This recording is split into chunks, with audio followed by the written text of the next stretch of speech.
கர்த்தருடைய பரிசுத்த நாமத்திற்கு மகிமை உண்டாவதாக.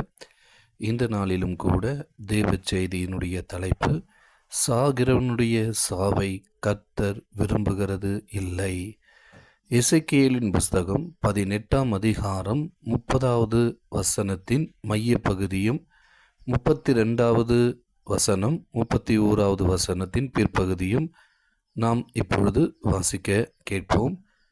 30வது வசனத்தின் மையப்பகுதியில், நீங்கள் மனம் திரும்புங்கள், உங்களுடைய எல்லா மீறுதல்களையும் விட்டு திரும்புங்கள், அப்பொழுது அக்கிரமம் உங்கள் கேட்டுக்கு காரணமாய் இருப்பதில்லை.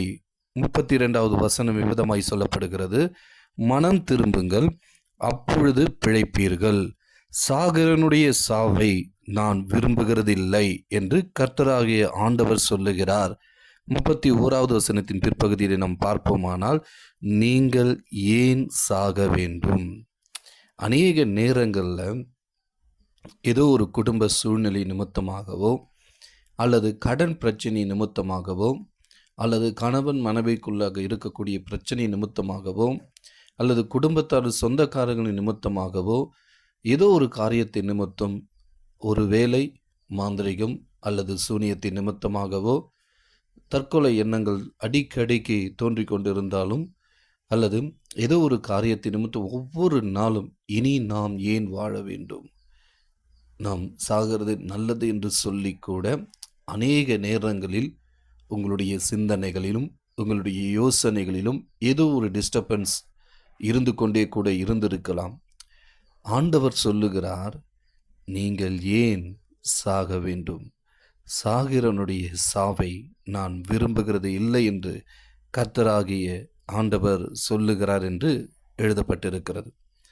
தேவனாகிய கர்த்தர் நம்மிடத்தில் எதிர்பார்க்கிறது எல்லாம் ஒரு மனம் திரும்புதலை தான் தேவன் எதிர்பார்க்கிறார். வேதம் சொல்லுகிறது, நீங்கள் மனம் திரும்புங்கள் என்று.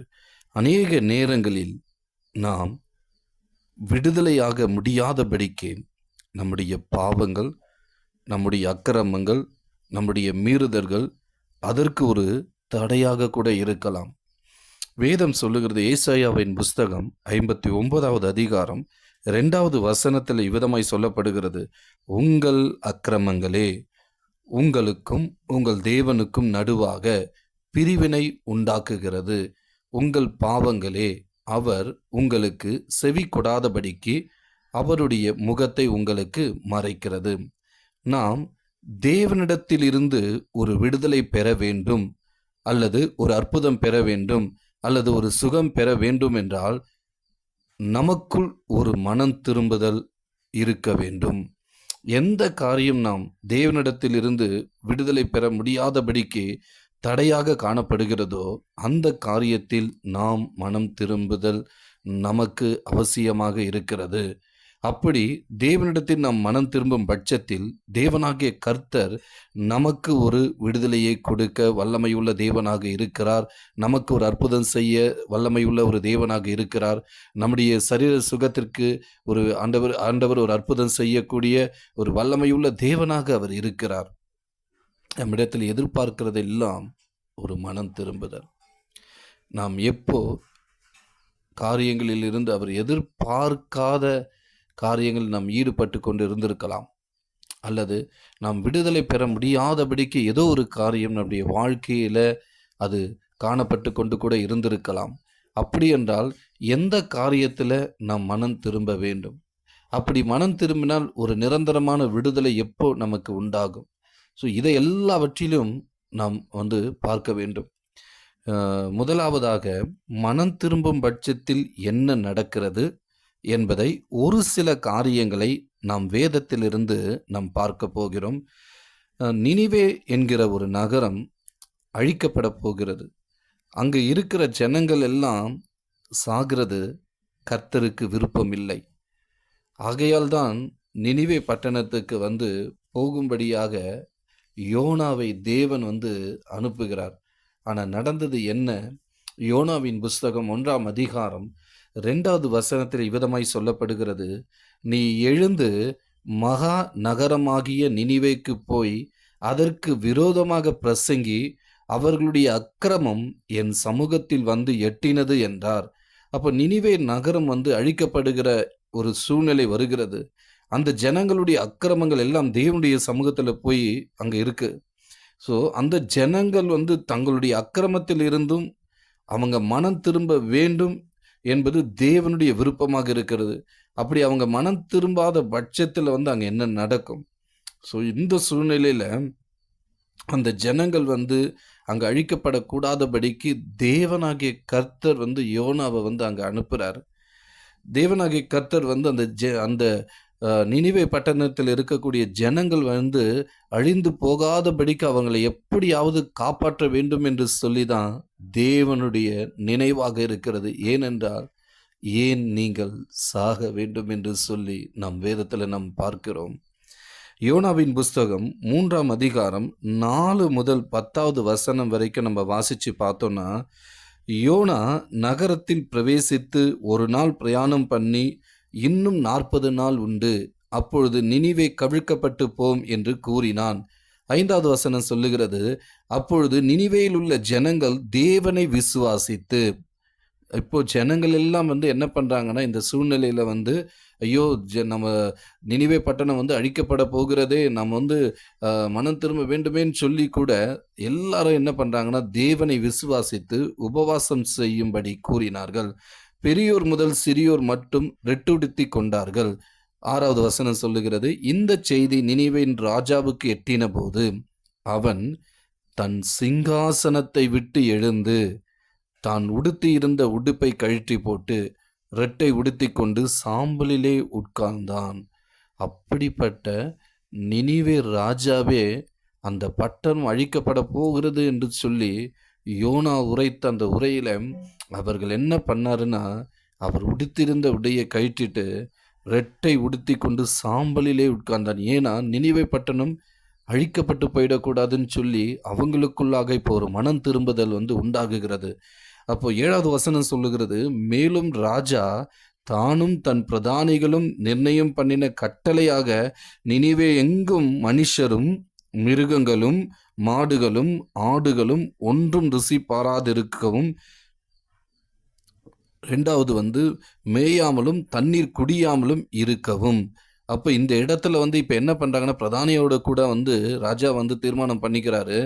இப்போ இந்த கட்டளையெல்லாம் நம்ம வந்து கீழ்ப்படியணும்னா அந்த அங்கே இருக்கக்கூடிய மனுஷராக இருக்கட்டும், மிருகங்களாக இருக்கட்டும், மாடுகள் ஆடுகளாக இருக்கட்டும், ஒன்றும் வந்து என்ன பண்ணக்கூடாதுன்னா புசிக்காதபடி, தண்ணீர் குடிக்காதபடிக்கு இருக்கணும்னு சொல்லி சொல்லப்படுகிறது. 8வது வசனத்தில் மனுஷரும் மிருகங்களும் என்ன பண்ணுறாங்கன்னா, ரெட்டினாலே அவங்க வந்து ரெட்டினால் வந்து மூடிக்கொண்டு தேவனை நோக்கி உரத்த சத்தமாய் கூப்பிடவும். இப்போ அவங்களுக்குள் ஒரு மனம் திரும்புதல் உண்டாகிறது.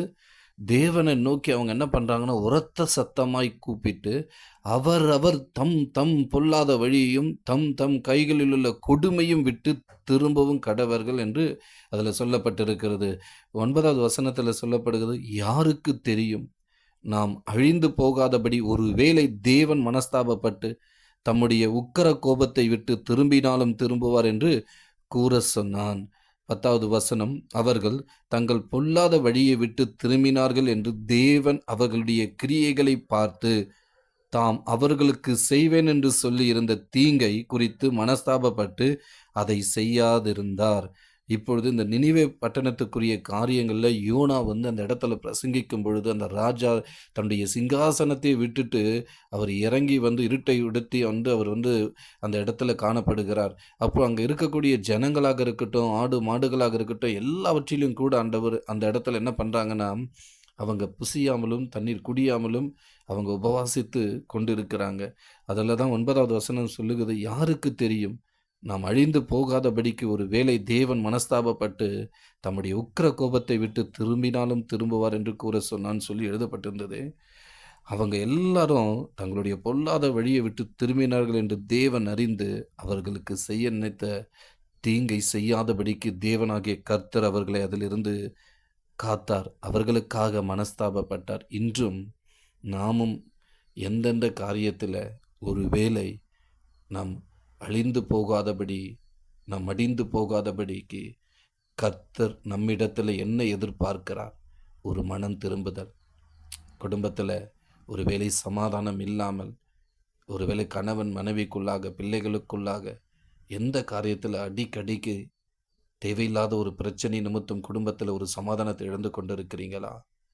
அது எந்த காரியத்தில் நம் மனம் திரும்ப வேண்டும்? கணவனாக இருந்தாலும், மனைவியாக இருந்தாலும், பிள்ளைகளாக இருந்தாலும், யாராக இருந்தாலும் சரி, தேவன் எதிர்பார்க்கிறது ஒரு மனம் திரும்புதல். குடும்பத்தில் ஒரு சமாதானம் வேண்டுமா?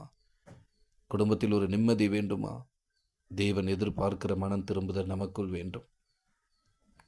நம் ஒவ்வொருவரையும் தேவன் அழைத்திருக்கிறார். ஒவ்வொருவரையும் தேவன் தெரிந்தெடுத்திருக்கிறார். தாயின் கருவிலே உருவாகும் முன்னமே தேவனாகிய கர்த்தர் நம்மளை தெரிந்தெடுத்திருக்கிறார். அப்படி அவர் நம்மை நேசிக்கும் பொழுது நம் சாக அவர் இடம் கொடுப்பாரா? ஆகையால் தான் இந்த நாளிலும் இந்த வார்த்தையை கேட்டுக்கொண்டிருக்க உங்கள் ஒவ்வொருவரையும் தேவன் நேசிக்கிறார். இயேசு கிறிஸ்து உங்களை நேசிக்கிறார். உங்களை ஒருபொழுதும் அவர் கைவிட மாட்டார். வேதத்தில் இப்போது நாம் வாசித்த யோனாவின் பகுதி எல்லாவற்றையும் நாம் கேட்டோம். தேவனாகிய கர்த்தர் சாகிரனுடைய சாவை அவர் விரும்புகிறதில்லை. நினிவே நகரத்தில் உள்ள ஜனங்கள் மனம் திரும்பினது நிமித்தம் எத்தனை பேர்கள் அந்த அழிவிலிருந்து காப்பாற்றப்பட்டார்கள் தெரியுமா? யோனாவின் புஸ்தகம் 4ஆம் அதிகாரம் 11வது வசனத்தில் சொல்லப்படுகிறது, வலது கைக்கும் இடது கைக்கும் வித்தியாசம் அறியாத 120,000 பேருக்கு அதிகமான மனுஷரும் அநேக மிருக ஜீவன்களும் இருக்கிற மகா நகரமாகிய நினிவேக்காக நான் பரிதபியாமல் இருப்பேனோ என்றார். அப்படி அத்தனை ஜனங்களையும் தேவன் அதிலிருந்து காப்பாற்றினார். ஒரே ஒரு மனம் திரும்புதல் நினிவே பட்டணம் முழுவதுமாய் காப்பாற்றப்பட்டது. அதே போல ஒரே ஒரு மனம் திரும்புதலை நம்மிடத்தில் எதிர்பார்க்கிறார். அப்படி நாம் அதிலிருந்து திருந்தும் பொழுது கர்த்தர் நிச்சயமாக எங்கே நம்ம வாழ முடியாத நம்ம இப்படி ஆகிவிடுவோமோ என்று நாம் கலங்கி நாம் எப்படிப்பட்ட வாழ்க்கையில் இருக்கிறோமோ, கர்த்தர் அந்த இடத்தில் அந்த மனம் திரும்புதலை கர்த்தர் எதிர்பார்க்கிறார். நாம் மனம் திரும்பும் பட்சத்தில் தேவனிடத்திலிருந்து ஒரு அற்புதத்தை நாம் இந்த நாளிலே பெற முடியும். ஹல்லேலூயா, ஹல்லேலூயா. ஏசாயாவின் புஸ்தகம் 44வது அதிகாரம் 22வது வசனம் சொல்லப்படுகிறது, உன் மீறுதல்களை மேகத்தைப் போலவும் உன் பாவங்களை கார் மேகத்தைப் போலவும் அகற்றிவிட்டேன். என்னிடத்தில் திரும்பு, உன்னை நான் மீட்டு கொண்டேன் என்று எழுதப்பட்டிருக்கிறது. நீங்கள் எந்த காரியத்தில் மீறி நடந்திருந்தாலும் சரி, உங்களுடைய எப்பேற்பட்ட பாவங்களாக இருந்தாலும் சரி, அவரிடத்தில் மனம் திரும்பும் பட்சத்தில் அவர் சொல்லுகிறார், உன் பாவங்களை கார் மேகத்தைப் போலவும் அகற்றிவிட்டேன் என்று சொல்லுகிறார். என்னிடத்தில் திரும்பு என்று கர்த்தராகிய இயேசு கிறிஸ்து சொல்லுகிறார். உன்னை நான் மீட்டு கொண்டேன் என்று அவர் சொல்லுகிறார். இனி நீங்கள் ஒன்றுக்கும் கவலைப்படவே வேண்டாம். கர்த்தரிடத்தில் நாம் மனம் திரும்பும் பட்சத்தில் அவர் இந்த நாளிலே உங்களை மீட்டெடுத்திருக்கிறார். நாம் தேவனிடத்தில் திரும்பும் பொழுது அவர் நம்மை மீட்டு கொள்ளுகிற தேவனாக அவர் இருக்கிறார். ஹல்லேலூயா, ஹல்லேலூயா. நாம் மனம் திரும்பும் பொழுது எந்த காரியத்திலெல்லாம் விடுதலைக்காக நாம் ஏங்கி தவித்திருந்தோமோ அதில் இருந்து கர்த்தர் இந்த நாளிலே விடுதலை கொடுக்கிற ஒரு தேவனாக அவர் இருக்கிறார். அது வியாதியிலிருந்து இருக்கலாம், அல்லது மாந்திரிக சூனியத்தில் இருந்து இருக்கலாம், அல்லது கடன் பிரச்சனையாக இருக்கலாம். ஏதோ ஒரு காரியத்தின் அது நிமித்தமாக உங்களுடைய வாழ்க்கையில் நீங்கள் இதுவரைக்கும் ஒரு வகையான போராட்டத்தின் நிமித்தமாகவோ பிரச்சனை நிமித்தமாகவோ ஏதோ ஒரு காரியத்தின் நிமித்தமாக நீங்கள் கலங்கி கொண்டு இனி ஏன் வாழணும், இனி சாகிறது நல்லது என்று சொல்லி கூட இது நிமித்தம் நீங்கள் கஷ்டப்பட்டு கொண்டிருக்கலாம். இயேசு கிறிஸ்து சாகரனுடைய சாவை அவர் விரும்புகிற தேவன் அல்ல. உங்களுடைய வாழ்க்கையில் எது இதுவரைக்கும் முடிந்து போய்விட்டது, இனி அவ்வளவுதான் என்று நினைத்தீர்களோ அதே இடத்துல கர்த்தர் உங்கள் வாழ்க்கையை துவங்க போகிறார். ஹல்லேலூயா. இரண்டாவதாக, ஆண்டவராகிய இயேசு கிறிஸ்து விடுதலை கொடுத்த பிறகு ஏன் மீண்டும் பாதிக்கப்படுகிறார்கள்? ஏன் அதை இழந்து போகிறார்கள்? அவர் கொடுத்த விடுதலையை நாம் எப்பொழுதுமே இழந்து போய்விடக்கூடாது. அதை இழக்கும் பொழுது என்ன நேரிடும்? வேதத்தை நாம் வாசிக்க கேட்போம். மத்தேயு எழுதின சுவிசேஷம் 12ஆம் அதிகாரம் 43 முதல் 45 வசனம் வரைக்கும் நம்ம வாசித்து கேட்போமானால் 43வது வசனம் இவ்விதமாய் சொல்லப்படுகிறது, அசுத்த ஆவி ஒரு மனுஷனை விட்டு புறப்படும் போது வறண்ட இடங்களில் அலைந்து இளைப்பாறுதல் தேடியும் கண்டடையாமல், நான் விட்டு வந்த என் வீட்டுக்கு திரும்பி போவேன் என்று சொல்லி அங்கே வந்து அந்த வீடு வெறுமையாகவும் பெருக்கி ஜோடிக்கப்பட்டதாகவும் இருக்க கண்டு, திரும்பி போய் தன்னிலும் பொல்லாத வேறு 7 ஆவிகளையும் தன்னோடு கூட்டிக் கொண்டு வந்து உட்புகுந்து அங்கே குடியிருக்கும். அப்பொழுது அந்த மனுஷனுடைய நிலைமையிலும் அவன் பின் நிலைமை அதிக கேடுள்ளதாய் இருக்கும் என்று எழுதப்படுகிறது.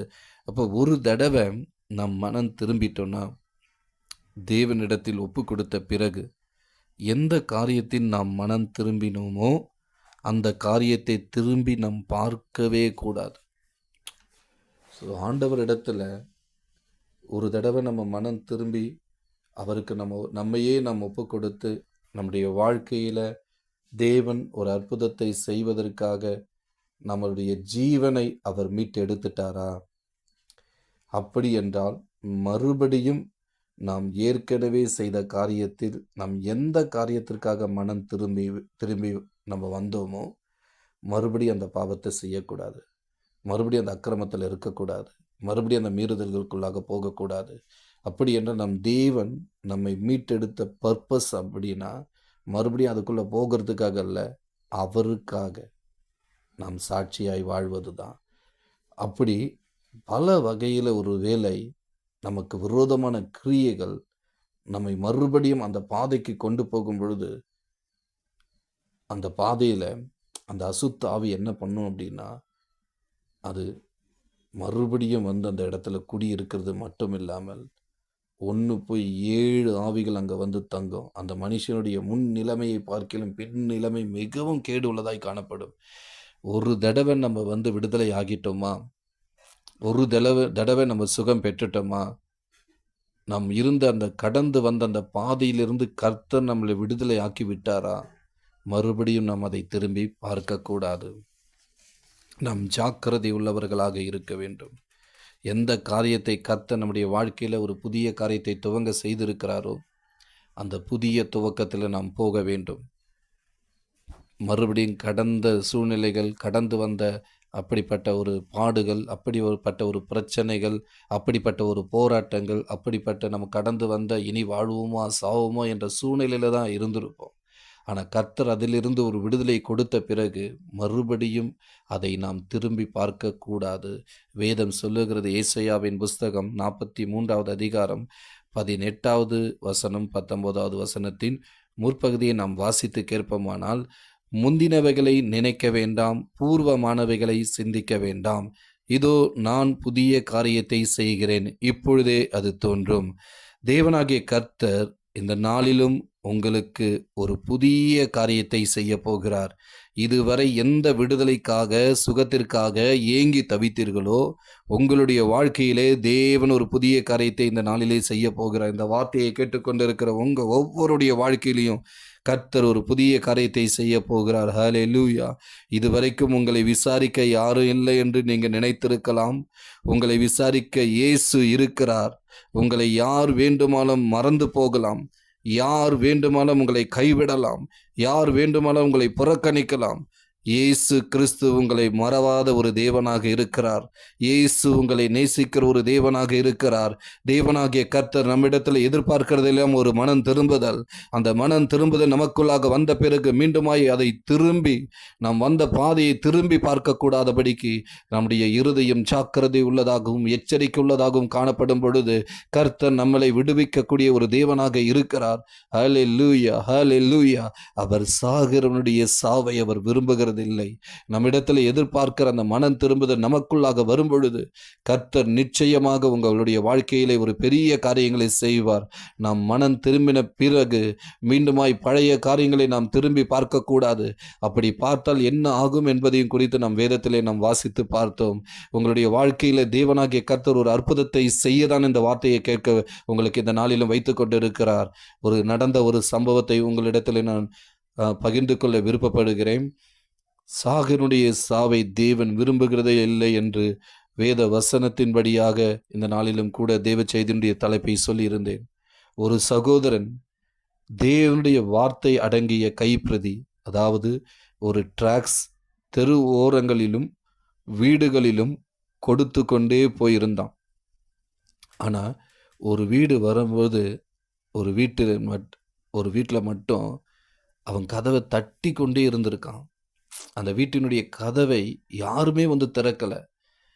அதுக்கப்புறம் அந்த பையன் என்ன பண்ணியிருக்கிறான்னா, அந்த டிராக்ஸை எடுத்து அந்த வீட்டில் இருக்கக்கூடிய ஜன்னல் அருகே வந்து என்ன பண்ணியிருக்கான், அந்த டிராக்ஸை உள்ளே வீசிட்டு போயிட்டான்.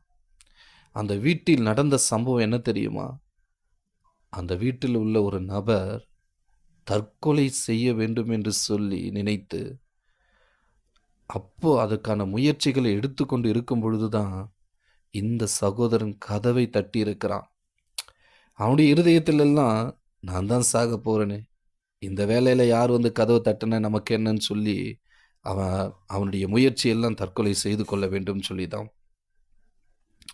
அப்படி இருக்கிற பட்சத்தில் அவனுடைய இருதயத்தில் இதுவரையிலும் என்னதான் யாரும் விசாரிக்கலையே, என்னதான் யாரும் நேசிக்கலையே, எல்லாரும் என்ன வெறுத்தாங்களே, எல்லாரும் என்ன பகைச்சாங்களே, எல்லாரும் என்ன கைவிட்டுட்டாங்களே, நான் எல்லாவற்றையும் இழந்தவனாக தானே இருக்கிறேன், இனி நான் ஏன் வாழ வேண்டும் என்று சொல்லி சாக முயற்சிக்கும் பொழுதுதான் அந்த கைப்பிரதி, அந்த டிராக்ஸ் அதை பார்க்கிறான், அதை படித்தான்.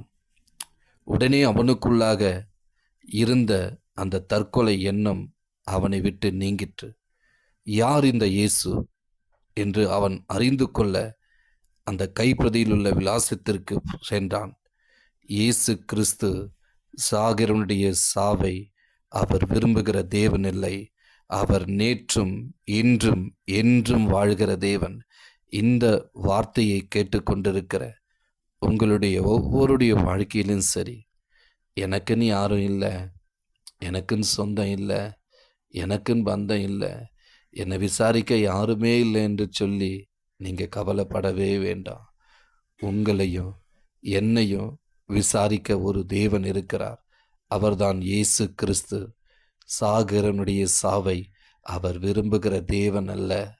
நீங்கள் எப்பேற்பட்ட காரியத்தில் இதுவரைக்கும் சிக்கொண்டு இப்படிப்பட்ட எண்ணங்களில் தவித்து கொண்டு இருந்தீர்களோ, கர்த்தர் இந்த நாளிலே உங்களுக்கு அதிலிருந்து விடுதலை கொடுக்க ஒரு வல்லமையுள்ள தேவனாக இருக்கிறார். நீங்கள் விசுவாசிங்க, தேவனுடைய மகிமையை காண்பீங்க. உங்களை விசாரிக்கும்படி தான் இயேசு கிறிஸ்து இருக்கிறார். ஒன்றுக்கும் கவலைப்படாதீங்க. உனக்கொருவர் இருக்கிறார், உன்னை விசாரிக்க துடிக்கிறார், உன்னையும் என்னையும் இயேசு நேசிக்கிறார், நம்மை உள்ளங்கைகளில் வரைந்திருக்கிறார். உனக்கொருவர் இருக்கிறார், உன்னை விசாரிக்க துடிக்கிறார், உன்னையும் என்னையும் இயேசு நேசிக்கிறார், நம்மை உள்ளங்கைகளில் வரைந்திருக்கிறார். சாதிசனம் மறந்திட்டாலும் மறந்திடாதவர், ஜோதிகளின் பிதாவாம் இயேசுவானவர். சாதிசனம் மறந்திட்டாலும் மறந்திடாதவர், ஜோதிகளின் பிதாவாம் இயேசுவானவர். சூழ்நிலைகள் மாறினாலும் இயேசு உன்னை மறப்பதில்லை, சூழ்நிலைகள் மாறினாலும் இயேசு உன்னை மறப்பதில்லை. சிலுவையில் ஜீவன் விடும் நேரத்திலும் வெறுக்கவில்லை. உனக்கொருவர் இருக்கிறார், உன்னை விசாரிக்க துடிக்கிறார், உன்னையும் என்னையும் இயேசு நேசிக்கிறார், நம்மை உள்ளங்கைகளில் வரைந்திருக்கிறார். ஆகாதவன் என்று உன்னை யார் தள்ளினாலும் ஆபிரகாமின் தேவன் உன்னை தள்ளிடுவாரோ. ஆகாதவன் என்று உன்னை யார் தள்ளினாலும் ஆபிரகாமின் தேவன் உன்னை தள்ளிடுவாரோ. தஞ்சமென்று வருபவரை தள்ளாத நேசரவர், தஞ்சமென்று வருபவரை தள்ளாத நேசரவர். அஞ்சிடாதே மகனே மகளே என்று உன்னை தேற்றிடவே உனக்கொருவர் இருக்கிறார், உன்னை விசாரிக்க துடிக்கிறார், உன்னையும் என்னையும் இயேசு நேசிக்கிறார், நம்மை உள்ளங்கைகளில் வரைந்திருக்கிறார். வியாதிஸ்தன் என்று உன்னை ஒதுக்கி வைப்பார்கள். வேண்டாத வார்த்தைகளை சொல்லி புண்படுத்துவார்கள். வியாதிஸ்தன் என்று உன்னை ஒதுக்கி வைப்பார்கள். வேண்டாத வார்த்தைகளை சொல்லி புண்படுத்துவார்கள். வாழ்வதா சாவதா என்று நீ அழுது புலம்பிடுவாய். வாழ்வதா சாவதா என்று நீ அழுது புலம்பிடுவாய். வாழத்தான் வேண்டும் என்று வியாதியிலே சுகம் தரவே உனக்கொருவர் இருக்கிறார். உன்னை விசாரிக்க துடிக்கிறார். உன்னையும் என்னையும் இயேசு நேசிக்கிறார். நம்மை உள்ளங்கைகளில் வரைந்திருக்கிறார். ஹல்லேலூயா. உங்களையும் என்னையும் விசாரிக்க ஒருவர் இருக்கிறார். இந்த வார்த்தையை கேட்டுக்கொண்டிருக்கிற உங்கள் ஒவ்வொருவருக்காகவும் செபிக்கிறேன். எங்கள் அன்பின் பரலோக பிதாவே, இயேசு கிறிஸ்துவின் இனிதான நாமத்தினால் உம்முடைய சமூகத்தை நோக்கி வருகிறோம் அப்பா. என் நாமத்தினால் எதை கேட்டாலும் அதை குமாரனின் பிதா மகிமைப்படும்படியாக செய்வேன் என்று சொன்னீரே. அந்த வார்த்தையை கேட்டுக்கொண்டிருக்கிற ஒவ்வொருடைய வாழ்க்கையிலும் ஆண்டவரே, நீரே ஒரு அற்புதங்களையும், நீரே ஒரு விடுதலையும், நீரே ஒரு சுகத்தையும், நீரே ஒரு ஆரோக்கியத்தையும் அவர்களுக்கு கொடுத்து ஆண்டவரே, யார் யார் ஆண்டவரே இந்த நாளிலும் கூட இந்த வார்த்தைகளை கேட்டுக்கொண்டிருக்கிறார்களோ ஆண்டவரே, அவர்களுக்குள்ளாக ஆண்டவரே எப்பொழுது பார்த்தாலும் ஒரு வேளை தற்கொலை எண்ணங்களாக இருக்கலாம், ஒரு வேளை சாகக்கூடிய எண்ணங்களாக இருக்கலாம். இதிலிருந்து கர்த்தர் அவர்களை விடுவிப்பீராக ஆண்டவரே. அவர்களுடைய குடும்ப வாழ்க்கை நிமித்தமாகவோ, கடன் பிரச்சனை நிமித்தமாகவோ ஆண்டவரே, வேறு எந்த காரியத்தை நிமித்தமாக ஆண்டவரே, தகப்பனை எந்த வகையில் ஆண்டவரே அவர்களுக்கு விரோதமாக விசுவாசானவன் எந்த வகையில் கிரியை செய்து கொண்டிருந்தாலும் சரி, அத்தனை கிரியைகளையும் கர்த்தர் நீ நிர்மூலமாக்கி போட்ட ஆண்டவரே. கர்த்தாவே, அவர்களை இன்று முதல் ஆண்டவரே அவர்களுடைய வாழ்க்கையின் துவக்க நாளாக காணப்பட கர்த்தர் கிருபை செய்வீராக. அப்பேற்பட்ட எண்ணங்களிலிருந்து கர்த்தர் விடுதலையை கொடுத்து ஆண்டவரே, இன்று முதல் இவர்களை வாழ வைத்தருளுங்கப்பா. உங்க கரத்தில் இவர்களை ஒப்பு கொடுத்து நான் ஜெபிக்கிறேன். ஒவ்வொருவரையும் கர்த்தர் பேர் பேராக நீர் ஆசீர்வதிப்பீராக. இயேசு கிறிஸ்துவின் நாமத்தில் ஜெபிக்கிறேன் பிதாவே. ஆமேன், ஆமேன். God bless you.